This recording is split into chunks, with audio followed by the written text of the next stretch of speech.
Shine, we see you through this yard. Shake hands after we're done here. Stand in line.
Oh, yes, Sebastian.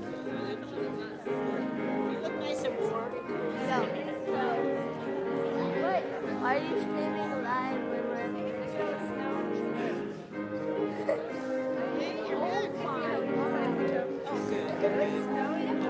Yeah.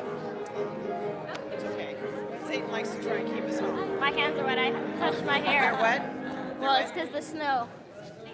Is it pretty deep out there, or is it just... Probably an inch. An inch. Oh. I just spent in town by the afternoon. It must be snowing good. I saw you come in with all that snow. You ski or snow? My wife, a few years I took my wife. And got the skis. She didn't get I have a honey box. That was her usual stuff. She tried it. Huh? That's what she said, yeah. She said I could. She's been waiting the whole time. Did you get on film?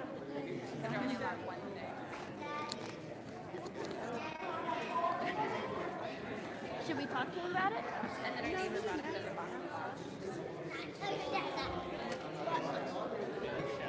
I don't like talking to people.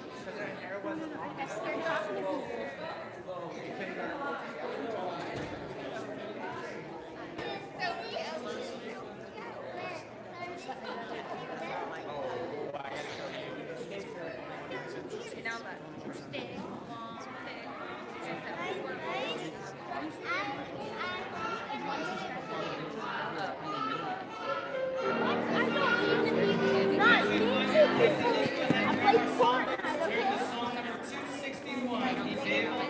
I thought he said 261.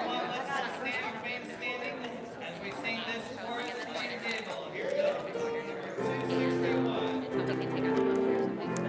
I'm live.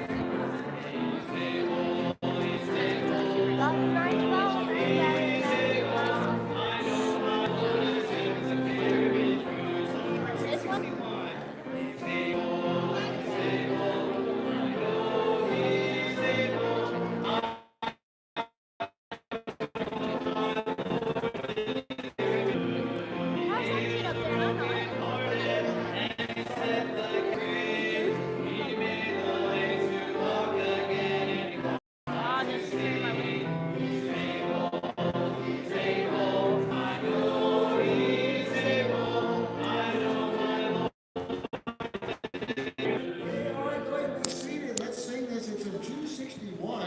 We're going to sing it this month as a chorus for this month, which is our this cycle of the year.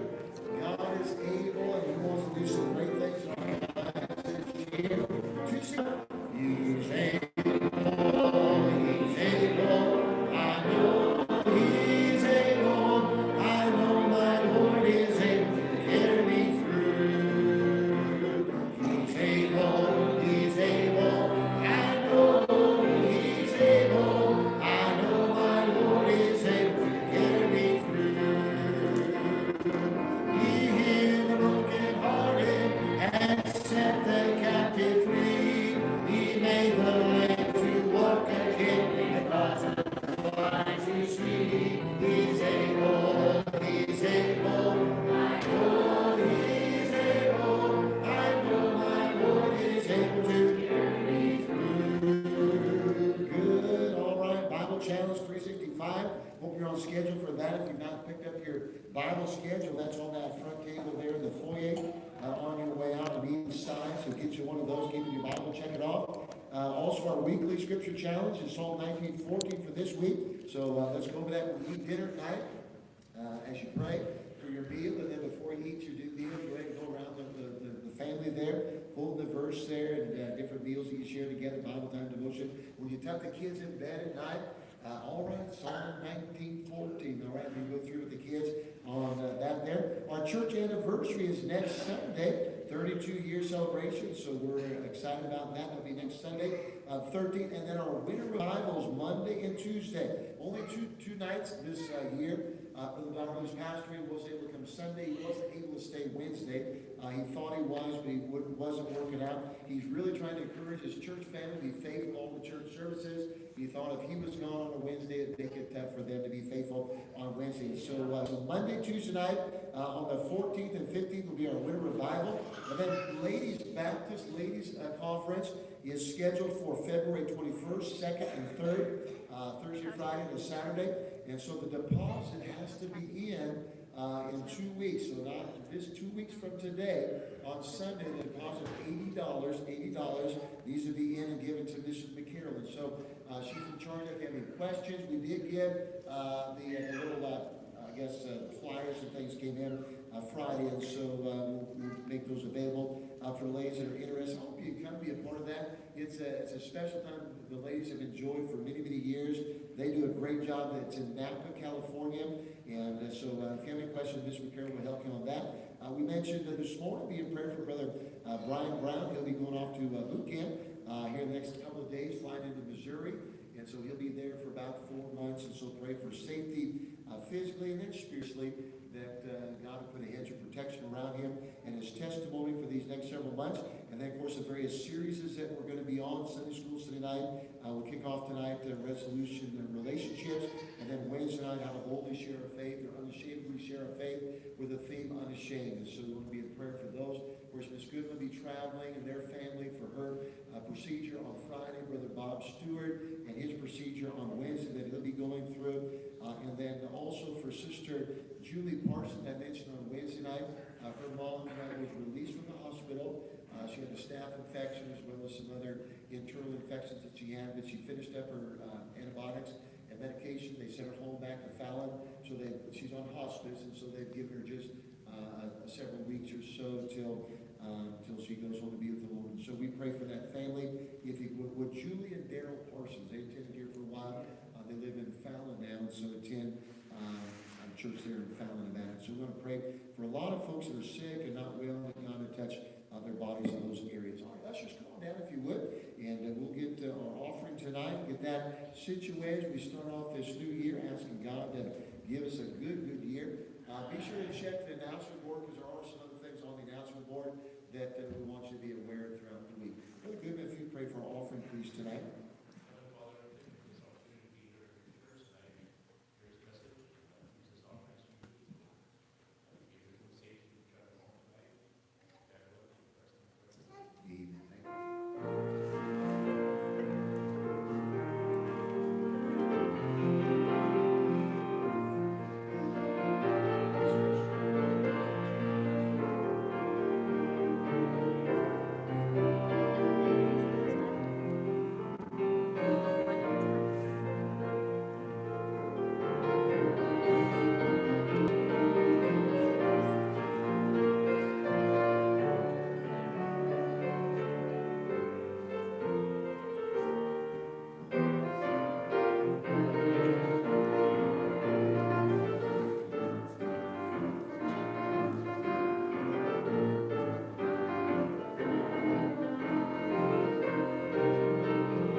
tonight. I know the weather's a little bit snowy. We don't want you to get home and somebody have to drive a little bit further.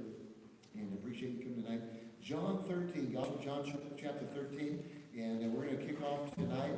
And we'll just get sort of a foundational concepts here this evening in regards to relationship resolutions. And that's our focus. I want us to have for these next several Sunday nights. It'll be a help to us. Some of it will be nothing new. It'll be a reminder, refresher. And some things will be good, insightful, and helpful for us. Also, I forgot to mention Chris Morales. Nathan reminded me I've been in touch with him several times this week. And he went to the hospital one time, sent him back home. He's doing much, much better. I did talk to him again yesterday. I didn't talk to him today, but I did call him yesterday. And still contagious with what he has. And they did say he had a little bit more severe case of meningitis. And so just pray for his continued improvement on that if we could. Yeah, something updated? Yeah, I talked to Katie this morning, and she said that he had it around night and was having like a lot of pain kind of in his back and his head, and so that's why they weren't going to come, Okay. especially this morning. He told me yet last night, I talked to him Saturday night, and he said, I'm coming back. I said, well, you know, you can be here, but stay home, stay home, and you're not feeling good. And he is having neck issues and shoulder issues, and that is an issue with the meningitis, just sort of that whole area around there. So it's when he has a viral meningitis, or the bacterial, the virus is as the bacterial, but it's still very, very serious. But the viral is an inflammation or swelling of the membrane around the brain.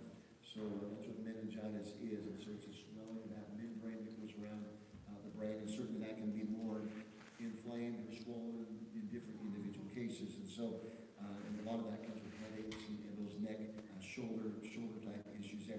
All right, John chapter 13. Thank you for that update, Ms.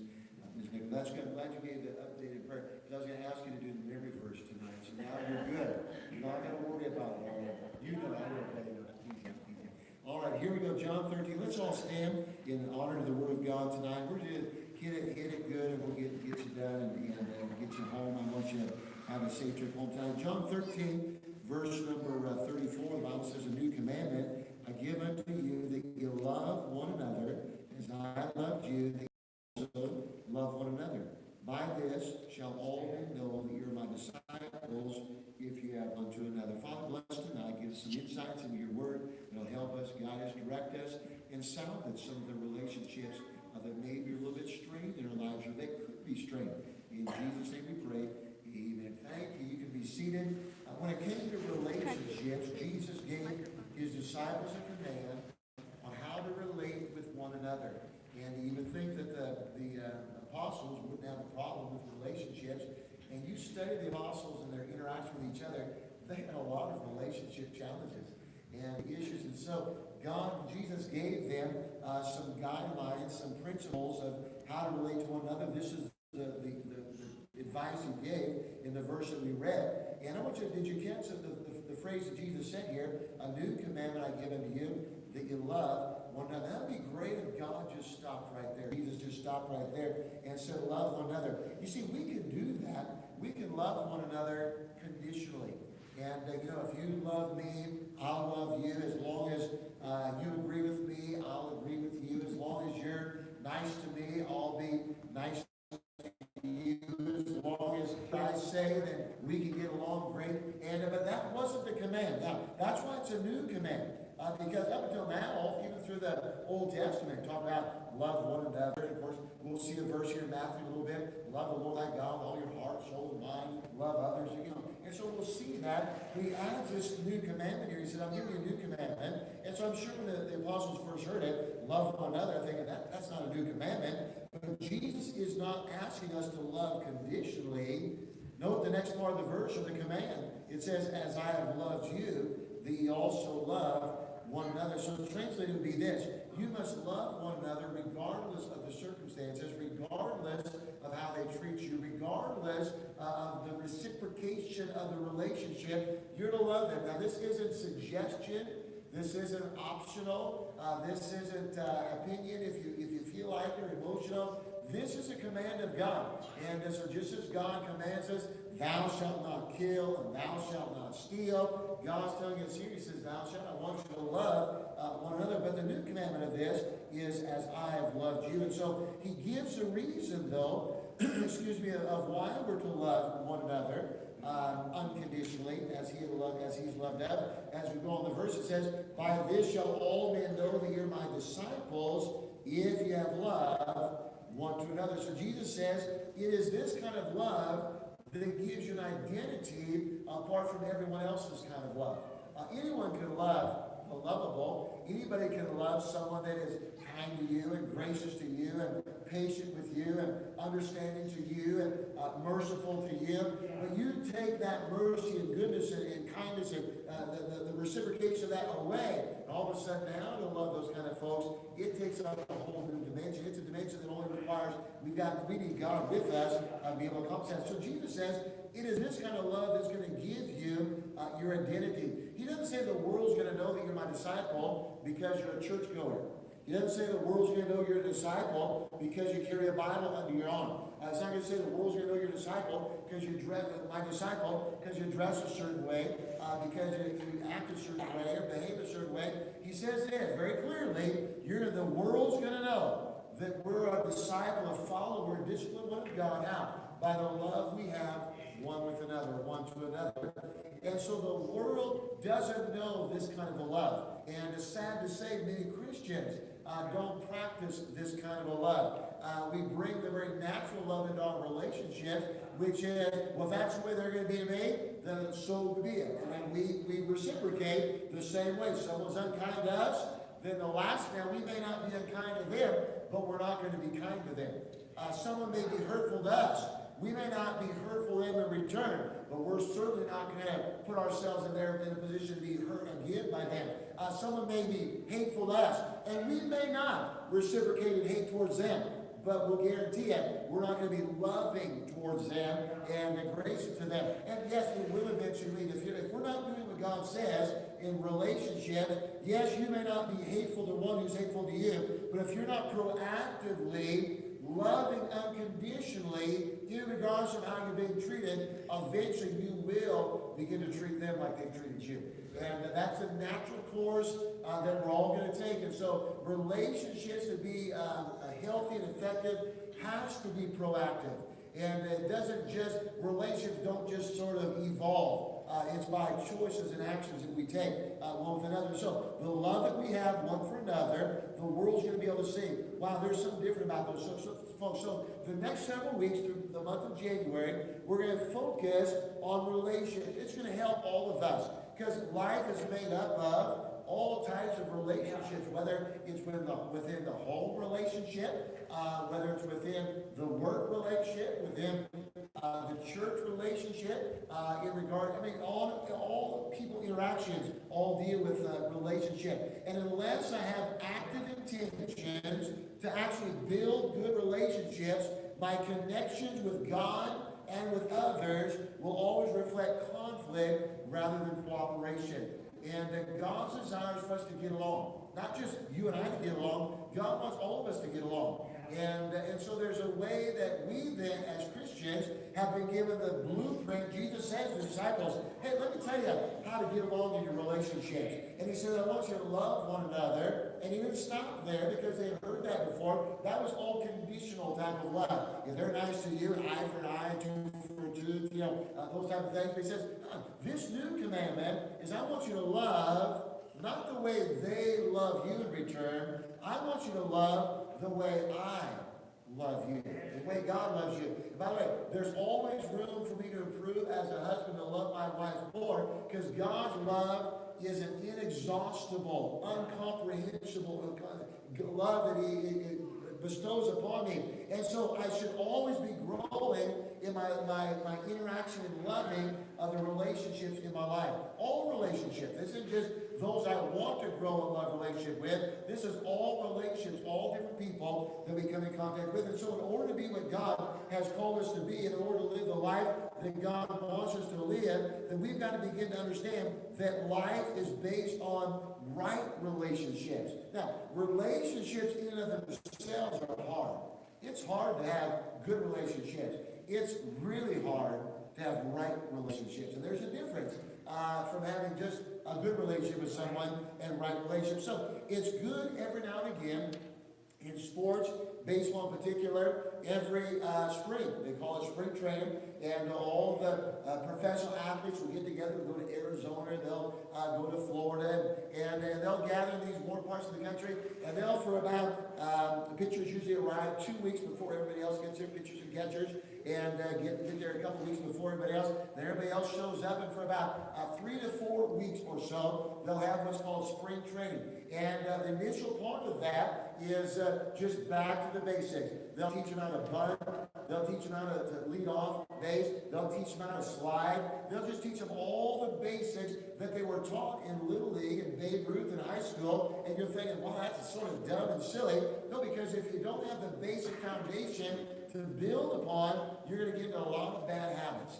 And so professional athletes understand the importance of going to spring training every year. I don't care how long they've been playing, to be reminded about, hit the reset button, back to the basics, refresh your course, then how much more we as Christians in regards to relationship. And so this Sunday, these Sunday nights will be a reset button push. It'll be back to the basics.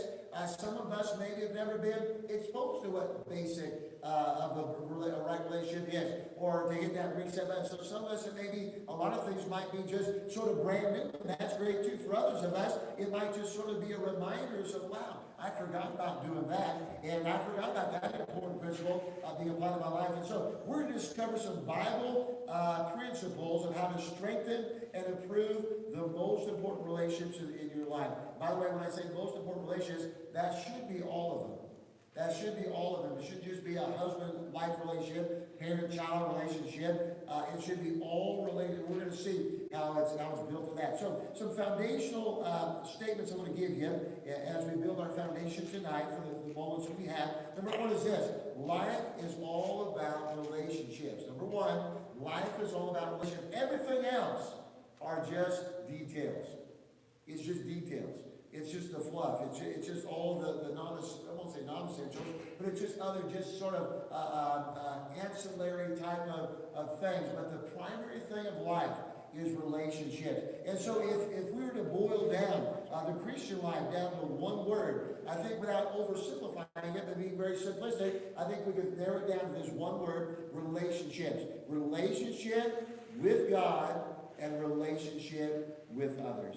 And I think that one word, if we can grow in our relationships, and again, I can't control how others have a relationship to me, but I can control and grow in how I learn to have relationships with people to make it much more easier for others to have a relationship with me. Sometimes we complicate the opportunity for people to have a relationship with us because we're not really proactive in our relationship. So life is all about relationships. So it's a safe assumption that the relationships that we have are the core of living our Christian life, loving God and loving people. We've got to have a proper vertical relationship, and we also need to have a good horizontal relationships.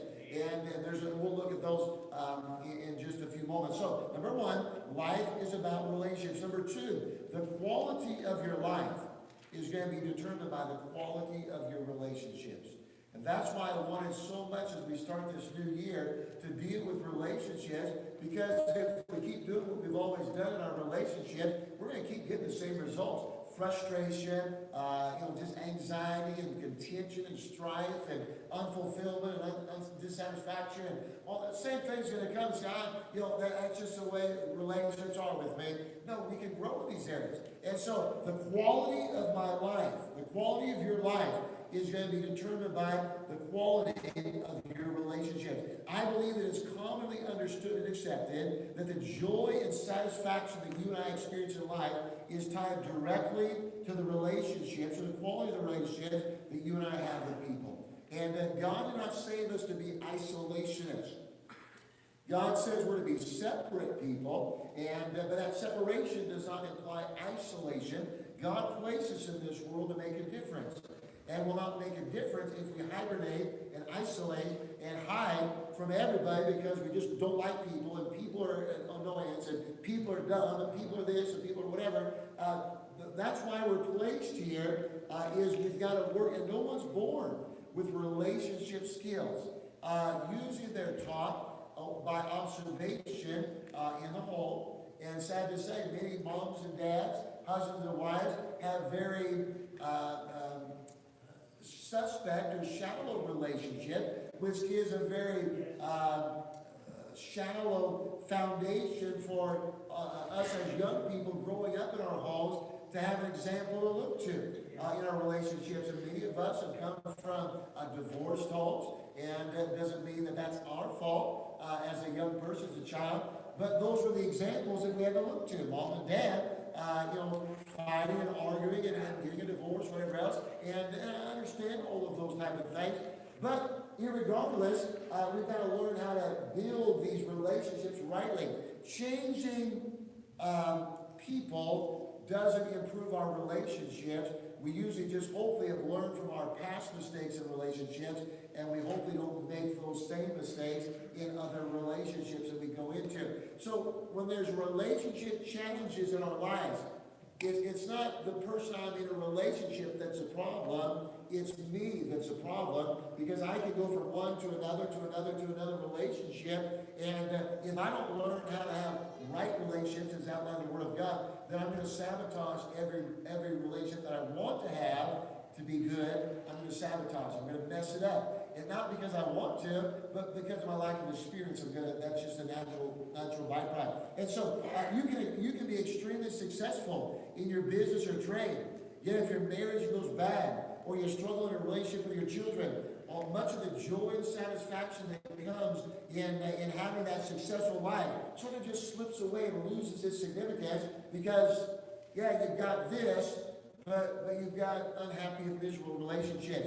You may live and own a beautiful home and live in a nice apartment or a nice part of town, but if you can't get along with your neighbors, hey, no matter how nice of a neighborhood it is, no matter how nice of a home it is, if you and your neighbor are always feuding, you're not going to enjoy that haven of your home that you come home to each night from work. Is not going to be a haven if there's another note on your door, there's another something from the neighbor, and there's agitation.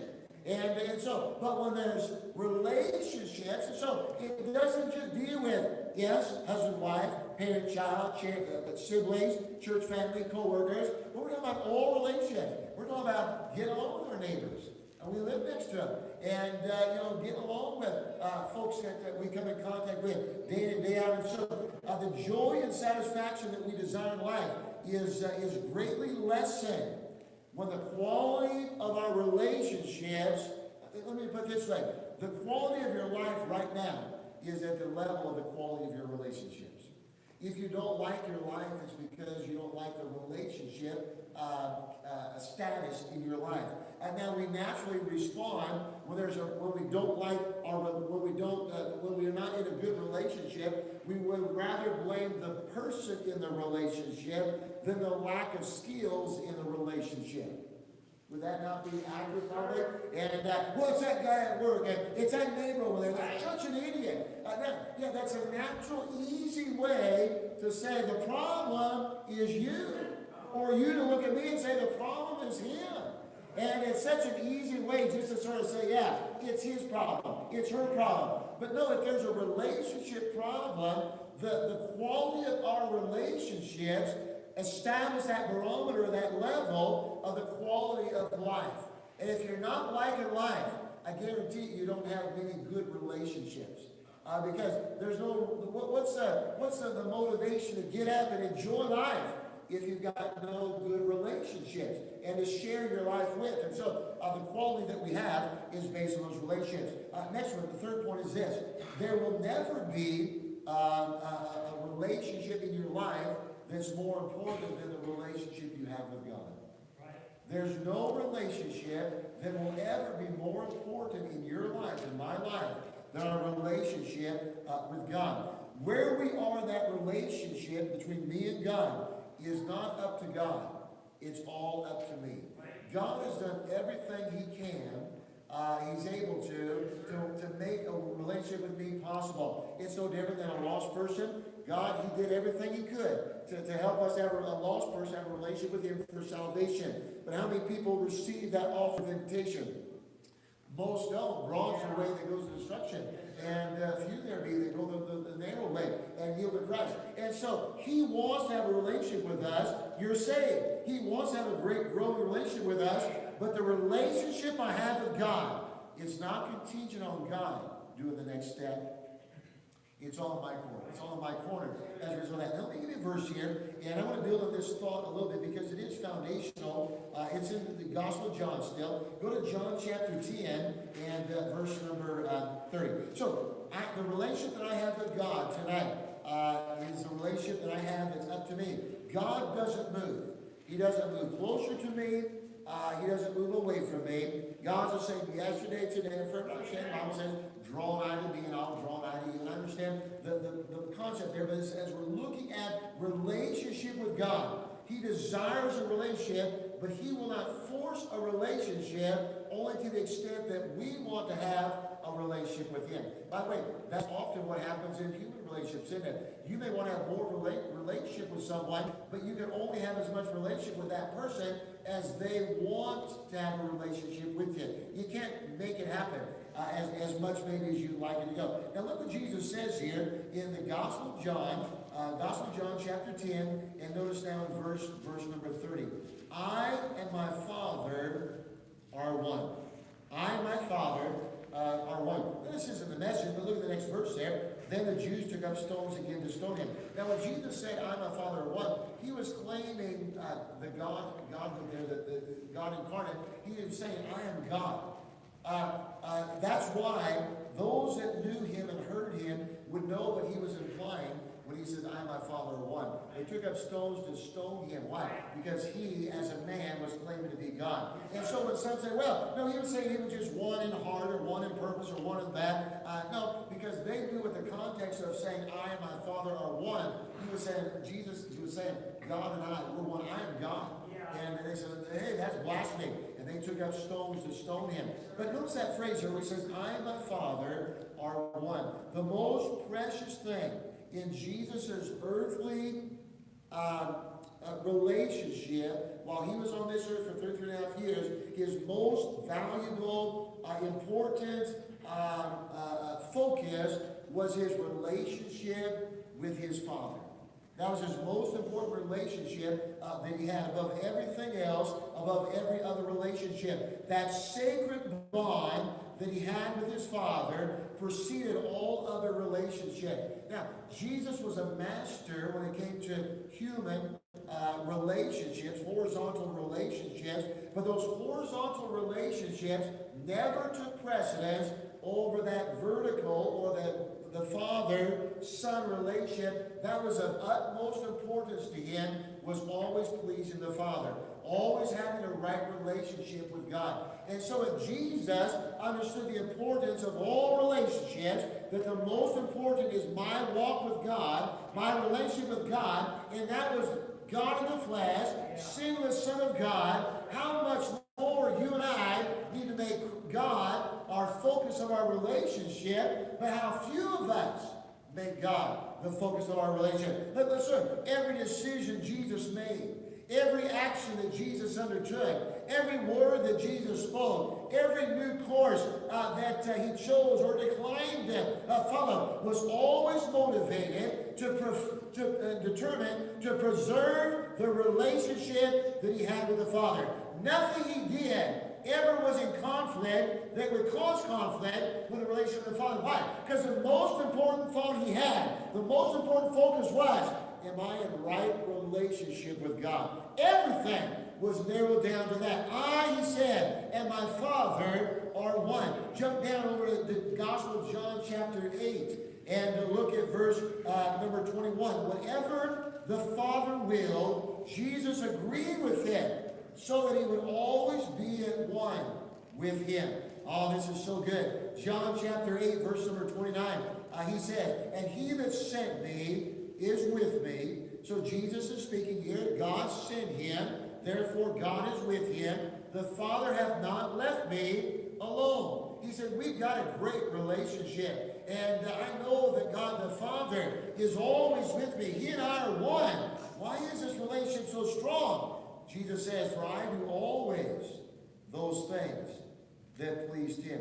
You see, whatever the Father willed, whatever the Father desired, whatever the Father wanted, Jesus always agreed to the Father's will. Why? Because the most important thing in his life was his relationship with the Father. Never one time did he ever disagree with the Father. Never one time did he ever do one thing that was in conflict to the Father's will. Why? Because the relationship with the Father was the most important thing in his focus during his earthly ministry. The public could criticize or praise him. His disciples could come and go. But Jesus would always nurture and protect the union, the relation he had with his Father, the closeness, the fellowship, the harmony, the alliance. Every day, in every situation, he would guard that relationship with the Father. Why? Because like you and I, there's so many things that can distract us and get in the way that messes with our relation with the Father. We run out of time. We get busy. We've got a life to live. We've got a family to lead. We've got chores to do. We've got a job to go to. And so easy. We don't guard and protect that relationship that Jesus says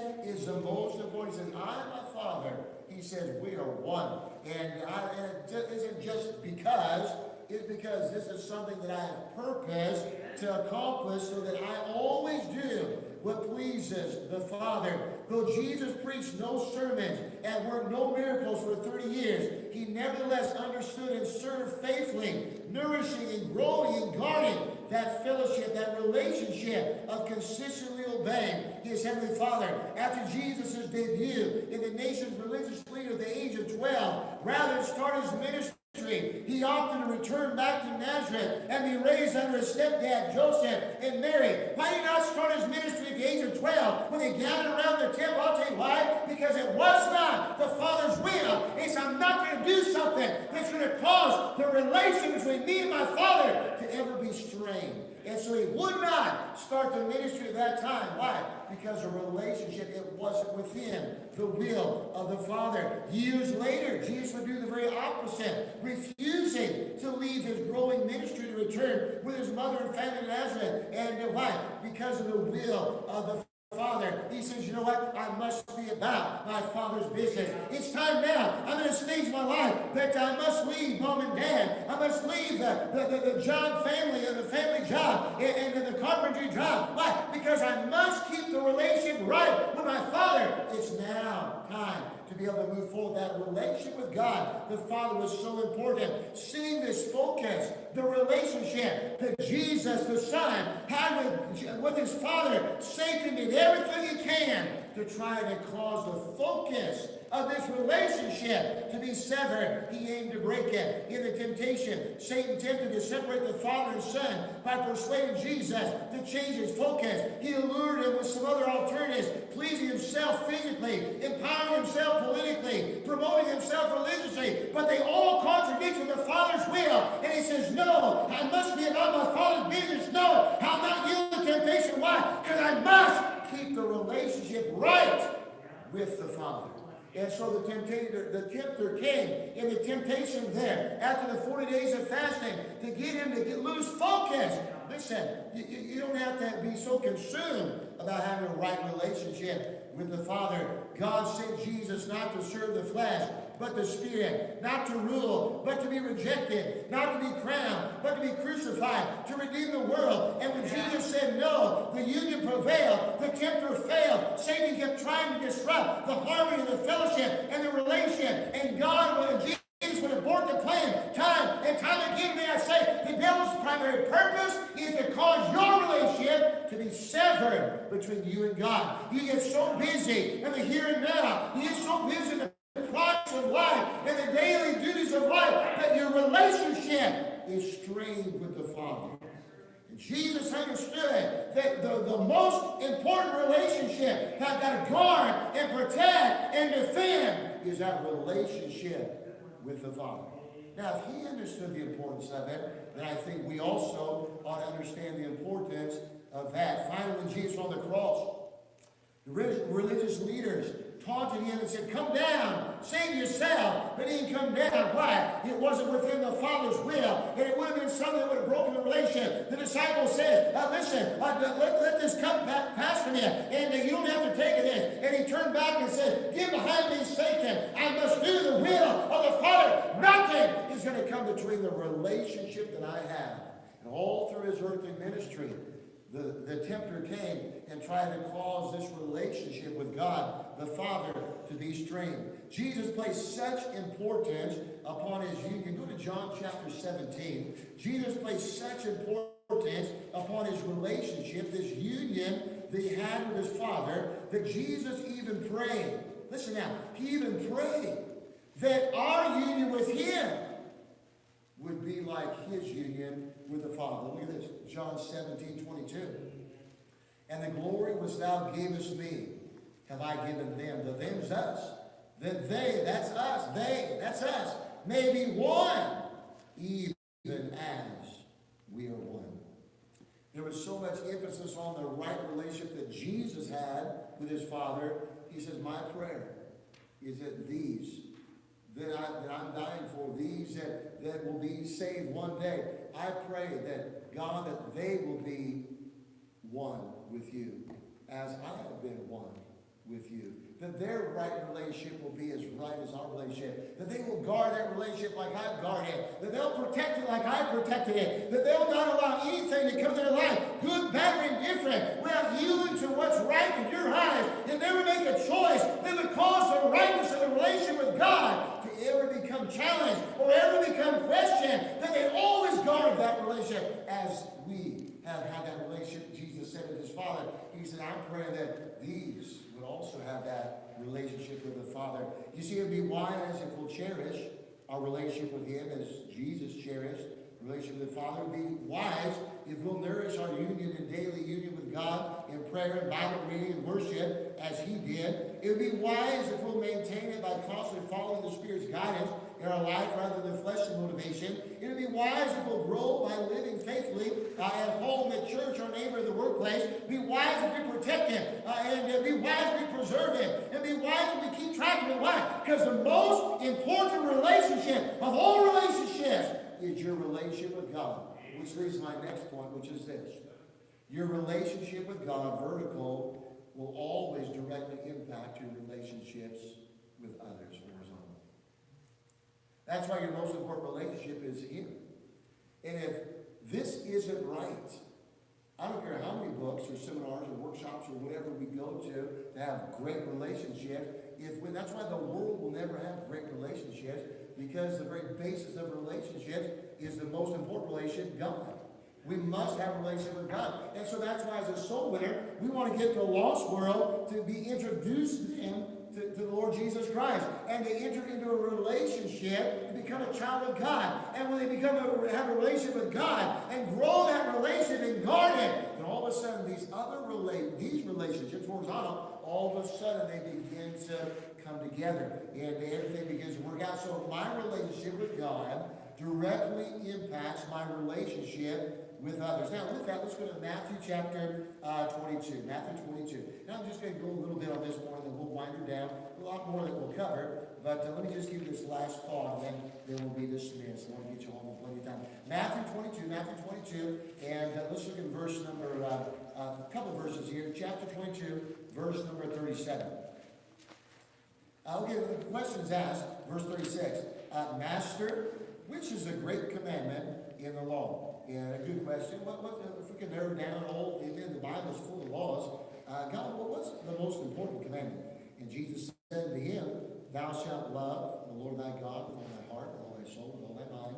This is the first and great commandment. So, the first and most important commandment that we can obey is what? That we begin to grow in our love for God. Heart, soul, mind, strength. And guys, I want you to grow an all-encompassing growth in your love for God. This is the first and foremost, most important commandment of all. And then we said in verse 39, and the second is like unto it, thou shalt love thy neighbor as thyself. And then it says, on these, verse 40, on these two commandments hang all the law and the prophets. All the laws of God hang on two hooks. The first hook being love God with all your heart, soul, mind. The second hook, love others as you love, love your neighbors as yourself. And he said all the other laws of God, hang on these. If you miss these first two, he says everything else is insignificant, unimportant, and really wood and stone. You got to get the order right. And that's why our relationship with God has a direct impact upon our relationship with others. And notice the order that he gives here. He specifies a sequence of priority that cannot be reversed without serious consequences. It cannot be, it can be, but it cannot be reversed without consequences that will come as a result. The person who puts loving people before loving God will inadvertently circumvent the Word of God to please people more than they're concerned about pleasing God. If I'm more concerned about our relationship, then I'm going to be a little bit hesitant to maybe speak or stand for the truth. That is right before God. I'm equipped now to properly have good relationships with people. All people. I don't care what their background is. I don't care if they're saved or lost. I don't care if they're a critic or a supporter. I don't care if it's an enemy or a friend. With all, we're going to be equipped to be able to have some great relationships with all people if we get this order right. When two people, so when we look at this sequence that God gives us, God says, I want you to understand something. I created you for relationships. It is good for everything's good. They said it's not good to man to be alone. Why? Man needs relationships. Man needs interaction with other people. More than just animals, more than just a relationship with God. God walked with him every day in the cool of the garden, and God said, it's not good. I mean, it's not good. We're fellowshipping with God 24/7. How can that not be good? Because God created man to need fellowship with God first, but also interaction with people. And so God created us that way. And so God's a master relationshipper that's able to build and grow and teach us in all these different areas. And so when my heart is right before God, I'm equipped to properly interact with others. So the horizontal relationship is how I get along with people. That's friends, neighbors, families, co-workers, even those we struggle with. Even those we struggle with. It can be an ex. It can be an enemy. It can be all. These are all the horizontal directions that we have. It makes the most sense then when we're in love. Listen why this is so important. When we're in love with God first, the more we become like him. Now, follow me just a minute, we're done. So God says, first and foremost, I want you to love me. I want you to love me. And grow in that. Do we ever get to where we've arrived? Never. And so it's always a growing. So I'm learning how much God loves me. We talked about that. But I'm learning how much God loves me so I can grow more in love. Loving him with my heart, soul, mind, everything else. Now, the more I love God and know I'm loved of God, the more I'm becoming like him. Right? Because I'm spending time with him. He's loving on me. I'm loving him. I'm becoming like him. Now, the more I become like him, I begin to see people the way he sees people, not the way I see people. Oh, I'm good for nothing. Oh, they don't appreciate what I do. And all of a sudden, look, the reason we have contention in our relationship is because we don't see people the way God sees people. We don't see people the way God sees them. That angry guy at work that gets under our skin, we see him from our perspective, but we don't see him from God's perspective.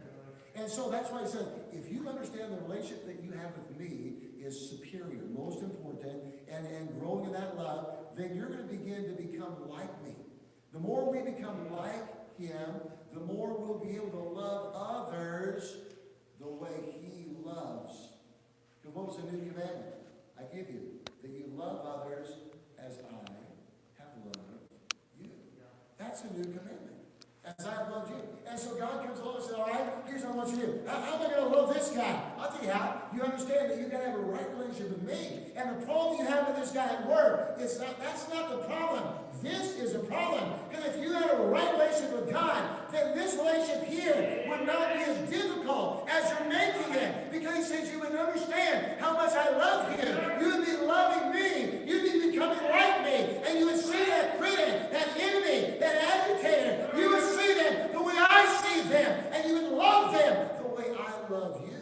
Yes, it's not their fault. It's my fault. Because it all goes back. Now, we don't like that diagnosis, do we? We like to say, well, it's his fault. It's her fault. It's their fault. No, it's my fault, because if I'm putting my relationships in the right sequential order, love God first, then love your neighbor second. Everything else will take care of itself. But if I'm not loving God and making that a priority, and guarding it, protecting it, doing everything I can to guard that relationship, then I'm going to become like him as I love him. I'll become more like him, and I'm going to begin to love people the way he loves people. Yeah. What is it that causes us to shed tears? Well, maybe we're downtown and we're talking to homeless people, we're out on the bus route, and we're seeing little kids that they don't know where their mom and dad is, they haven't seen them in days. And they're running around, their little clothes are dirty, and they haven't maybe had food in a while. And what makes us love these people and that so on the outside are appearing so unloving? I'll tell you what, because we've made this relationship right, and we're becoming like him. And we're beginning to see people the way he sees people. We're beginning to love people the way he loves people. So if I have a problem loving you, whoever that you is, you're not the problem. I like to blame you, because it makes it so much easier for me. God said, you're not the problem. Because if you were loving me first and foremost and guarding this relationship, then you'd be becoming like me. And you would begin to treat people, all people, the way I've been treating you. And you think that's a big pill to swallow, isn't it? Because now all of a sudden, all these strained relationships that we have, that we've justified as being their fault, now all of a sudden the ball's right back in our court, all the fingers are pointing right at us, and we're saying, it's your fault. It's my fault. Yeah. You're not focusing on the right relationship being first. You've gotten things out of order. See, if you're, let me give you this verse. I told you I just get excited on this slide. So look, go to this verse here. Go to Proverbs chapter 16. Proverbs chapter 16 and verse number 7. So, if my horizontal relationships are strained, then take time to examine your vertical relationship. Do you have any strained horizontal relationships that are just really agitated and easily irritated, easily offended, easily angered, easily upset? Wait a minute.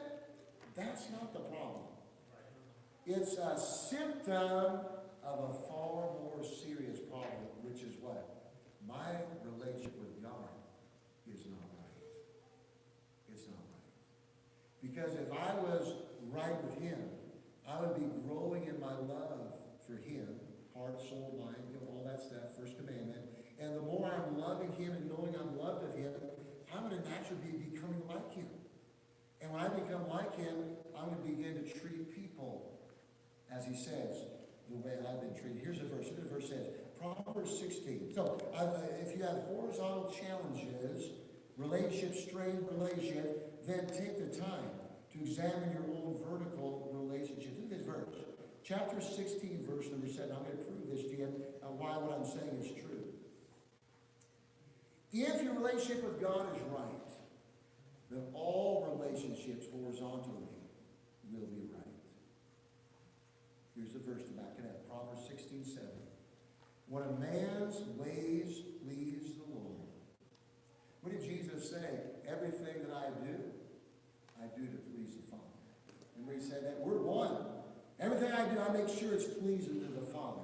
All I want to do is please the Father. Why? Because I've got to guard this relationship. And Satan will bring people into your life to get that relationship strained. And you got to say, no, I got to treat them in a way that pleases the Father. I'm going to say words to them that please the Father. I'm going to respond to them in a way that pleases the Father. Why? Because I'm not going to allow a person to cause a strain in my relationship with the Father. But the people that come into your life, the strain in that relationship are there to cause you to lose focus and not treat them the way God would have you treat them.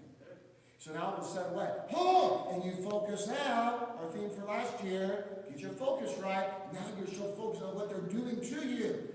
Your relationship with God is now strained because you're not focusing on this right relationship. You now are responding in a fleshly way, not a spiritual way. So here's what it says. So it says, when a man's ways please the Lord. Look at this now. He maketh even his enemies to be at peace with him. Don't tell me you can't get along with people. God can take even those enemies of us. Now, this verse doesn't mean we won't have enemies. It implies you're going to have enemies. Even your enemies. It's not implying that I'm going to have enemies in this direction, but it does say I'm going to have enemies in this direction. This implies you're going to have enemies. You live godly, you're going to suffer persecution. You live right, you're going to have folks that you agitate. You be the salt of the earth, you're going to have, that salt is going to irritate and cause some contention. It assumes here in this verse, I'm going to have enemies, but God will bless your most difficult relations if you live righteously and wisely. If your ways please God, and everything you do is what is right to God, and everything you do pleases God in regards to all of your relations, then even your enemies will be diffused. God says, and we can look all through examples in the Bible, where the enemies of the people of God diffused their anger as long as God's children maintain the rightness of the relationship with Him first and foremost. Whenever we take relationship problems in our own hands, all right, I'm going to take care of this. I'll tell them something. You know, when we take it in our own hands, now we stir the pot. Now we get everything agitated up. And God said, hold it. Remember what Jesus did? And this is a great thought. I'm done. Jesus did everything He did. He says, I always please the Father. I always please the Father. And all the ridicule, all the accusations, all the unjust things that were said about the Father, He would what? Turn the other cheek. He did this. Why? He said, I'm not allowing people to cause my relationship with the Father to be distracted. He said, I'm going to grow in keep this relationship first and foremost, and I'm going to become like Him, and I'm going to begin to treat people the way I've been treated by my Father, because you know what? I always want to do, is what I'm going to say to this person, is this going to please the Father? Because more important than anything, I want to keep it right. I don't want this relationship to challenge me in the flesh to get out, so it affects this relationship. And so you have to say, is this going to please the Father? Jesus said, I always do those things that please the Father. Living a godly life includes treating others right, which God says will bring peace. The Lord Himself will calm the agitated enemies and put them to take away from them that violent reaction. It also gives a dual blessing. It says you'll grow in favor both with God and man. Isn't that what was said of Jesus? He grew in favor with God and men. How women grew in favor? I'll tell you why. Because there was a lot of opposition He had against Him. A lot of mockery and criticism. You know what He always said? I'm not going to respond the way they're treating me. Father, okay, that's the way I need to treat you. Okay, Father, yeah, that's the way I need to say to them. Father, more important than anything is my word. This will transform what I'm saying. If we stop tonight and had no other topics or service something mess on this would revolutionize our relationship if we just sort of get a little hand with what I'm talking about in regards to loving Him. For the most important relationship we'll ever have is the vertical one. And the vertical relationship will always be determined by my horizontal relationship. If I'm always at odds with people, guaranteed, you've got a real inconsistent relationship with God. Because you're not going to have always agitation with people if you're right with God. He says even your enemies are at peace with you. That's a promise that we have from God. And so we'll end on that one tonight. Father, thank you for the truths you give us. And Lord, we want to build our relationships. And I'm excited about the things that we'll glean from your word that will help us to grow in this area of relationship. We all start off as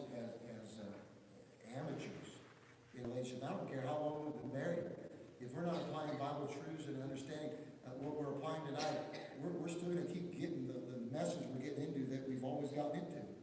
We've had to apply some different things. And sad to say, Lord, we're not making our relationship with you a priority.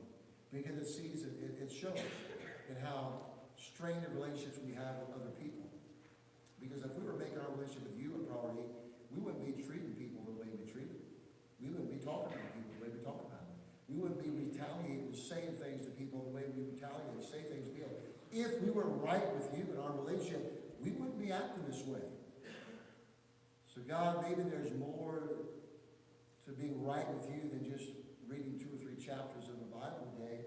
Maybe it's actually putting into practice what we're reading and saying, God, I want to be right with you. The Father, Jesus did everything in his power.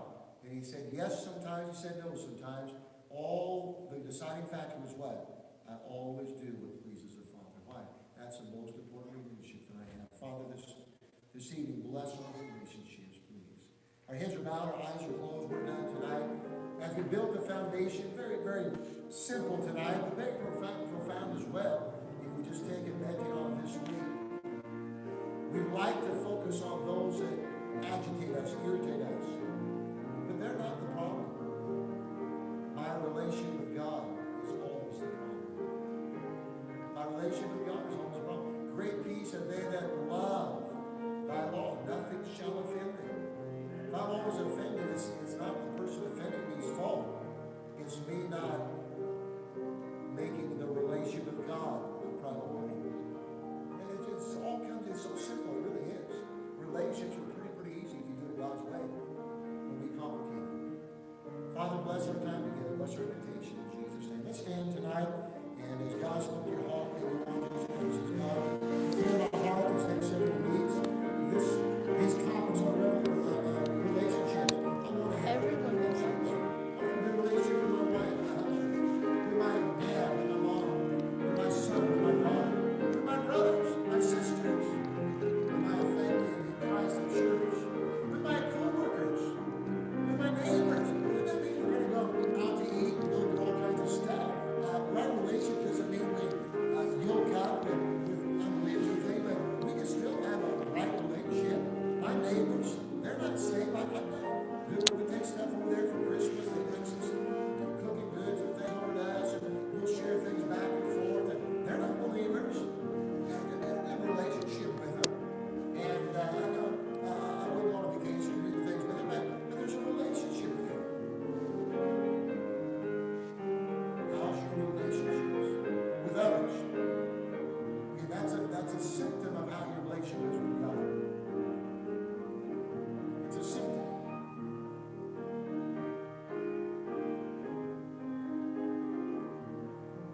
Oftentimes, God will allow people across our path to see how godly we are, to see how we treat them in a godly way. Oh, they're just so dirty. Okay? You know what? Jesus loves all people. Well, they might not drive the car you drive, or the clothes we wear, or the bathe we bathe, or some of the hygiene type things. But you know what? God puts people in our lives and say, I want to know how godly you are. Because the world's going to know you're my disciples for love. You have one for love. You got to love. Unconditional love. Oh, they're so mean to me. I don't want my response to their meanness to get in between my rightness with God and the relationship I have with God.